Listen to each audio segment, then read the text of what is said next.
প্রিয় দর্শক, আসসালামু আলাইকুম। আপনারা যে যেখান থেকে আমার রেসিপিটা দেখছেন, আজকের এই নতুন রেসিপিতে আপনাদের সবাইকে আমন্ত্রণ জানাই। আজকে বানিয়ে দেখাবো জুসি চিকেন। এটা দেখতে যতটা লোভনীয়, খেতে ততটাই মজার। তো ফ্রেন্ডস, রেসিপিটা পুরোপুরি দেখার জন্য আপনাদের সবাইকে রিকোয়েস্ট রইল। তো প্রথমেই আমি এখানে দুটি চিকেন লেগ পিস নিয়েছি। আপনারা চাইলে এটা বেশি করে বানাতে পারবেন। আমি এখানে দুটো লেগ পিস বানিয়ে দেখাবো। তো ফ্রেন্ডস, এগুলো একটু সুন্দর করে কেটে নিতে হবে, যাতে ভিতরের অংশতে মশলাগুলো ঢুকে যায় এবং খুব ভালোভাবে সিদ্ধ হয়। তো দেখতে পাচ্ছেন, এটা সুন্দর করে আমি কেটে নিয়েছি চারিদিকটা। এখন এর মধ্যে সামান্য একটু লবণ দিয়েছি স্বাদ অনুযায়ী, 1 চামচের মতো আদা রসুন দিয়েছি। এখন দিয়ে দেবো 1 চামচের একটু কম লাল লঙ্কার গুঁড়ো। এটা একটু বেশি পরিমাণে দিতে হবে আপনাদের ঝাল অনুযায়ী। খুবই সামান্য জিরে পাউডার দিয়েছি, খুবই সামান্য মরিচ পাউডার দিয়েছি,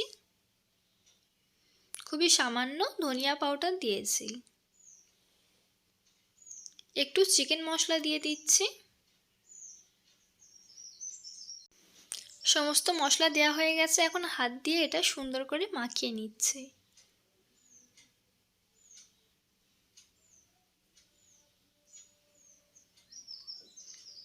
এটা মাখানো কমপ্লিট হয়ে গেছে। এখন সাইডে রেখে দিয়েছি।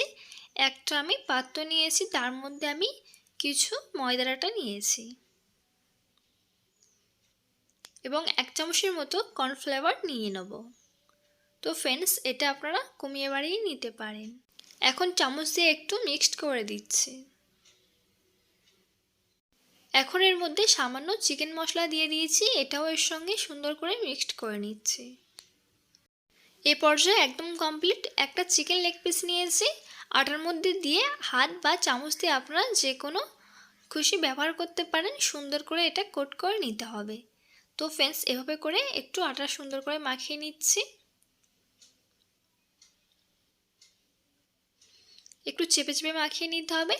দেখতে পাচ্ছেন একটা লেগ পিস হয়ে গেছে। আর একটা লেগ পিস এভাবে করে সুন্দর করে আটার সঙ্গে মাখিয়ে নিচ্ছি। এটাও কমপ্লিট হয়ে গেছে।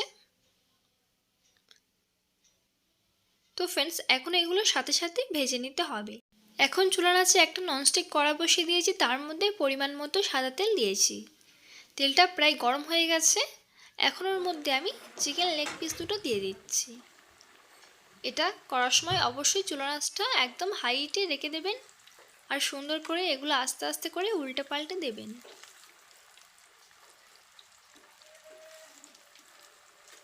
এই কাজটা তাড়াহুড়ো করলে হবে না, আস্তে আস্তে করে এগুলো করতে হবে। আর দেখতেই পাচ্ছেন, এগুলো সুন্দর করে আমি চারিদিকটা ভেজে নিচ্ছি। তো ফ্রেন্ডস, এটা আমি ডবল করে ভাজবো, তার জন্য এটা অনেকটা হয়ে গেছে। আমি এটা তুলে নিচ্ছি।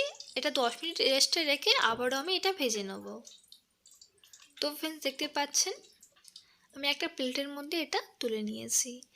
10 মিনিট রেস্টে রেখে আমি আবারও ওই তেলের মধ্যে এগুলো দিয়ে দিচ্ছি। দেখতে পাচ্ছেন ফ্রেন্ডস, এগুলো এবার দ্বিতীয়বার করার সময় অবশ্যই চুলার আঁচটা লো আঁচে রেখে দেবেন। এগুলো আস্তে আস্তে করে সুন্দর করে লাল লাল করে ভেজে নিতে হবে। এই ডবল করে এটা ভাজলে অনেকটা ক্রিস্পি হয়, খেতেও খুবই মজার হয় আর ভিতরের অংশটা খুবই সুন্দরভাবে সিদ্ধ হয়ে যায়। তো ফ্রেন্ডস, দেখতে পাচ্ছেন লাল করে ভেজে নিয়েছি। এখন আমি এগুলো প্লেটের মধ্যে তুলে নিচ্ছি।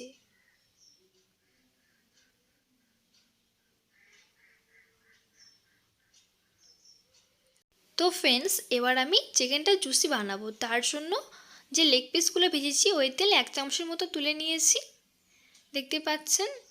এবং এর মধ্যে রসুন কুচি দিয়েছি, প্রায় 3 থেকে 4টে রসুন কুচি নিয়েছি এখানে। এর মধ্যে আমি কেচাপ সস দিয়ে দিচ্ছি প্রায় 1 চামচের মতো, চিলি সস দিয়ে দিচ্ছি প্রায় 2 চামচের মতো, 1 চামচের মতো হানি অ্যাড করছি। এখন এগুলো সুন্দর করে মাখিয়ে নিয়েছি, তার মধ্যে চিকেন লেগ পিসটা দিয়ে দিচ্ছি। এখন লেগ পিসগুলো উল্টে পাল্টে জুসি বানিয়ে নিচ্ছি। তো ফ্রেন্ডস, দেখতেই পেলেন খুবই সহজে আমি জুসি চিকেন বানিয়ে নিয়েছি বাড়িতে থাকা কয়েকটি সামান্য উপকরণ দিয়ে। তো এ পর্যায়ে একদম কমপ্লিট। এখন আমি সুন্দর করে পরিবেশন করে দেখাচ্ছি। দেখো ফ্রেন্ডস, কতটা মজার এগুলো খেতে এতটা ভালো লাগে কি বলবো। আর ভিতরটা একদম সুন্দরভাবে সিদ্ধ হয়ে গেছে। তো ফ্রেন্ডস, এই জুসি লেগ পিসগুলো লেবুর রস দিয়ে খেতে খুবই মজা লাগে। আশা করি রেসিপিটা আপনাদের সবার অনেক বেশি ভালো লেগেছে। ভালো লাগলে অবশ্যই লাইক কমেন্ট শেয়ার করবেন, চ্যানেলটিকে সাবস্ক্রাইব করে দিয়ে বন্ধু হয়ে পাশে থাকবেন। আজকের মতো বিদায় নিচ্ছি, আল্লাহ হাফেজ।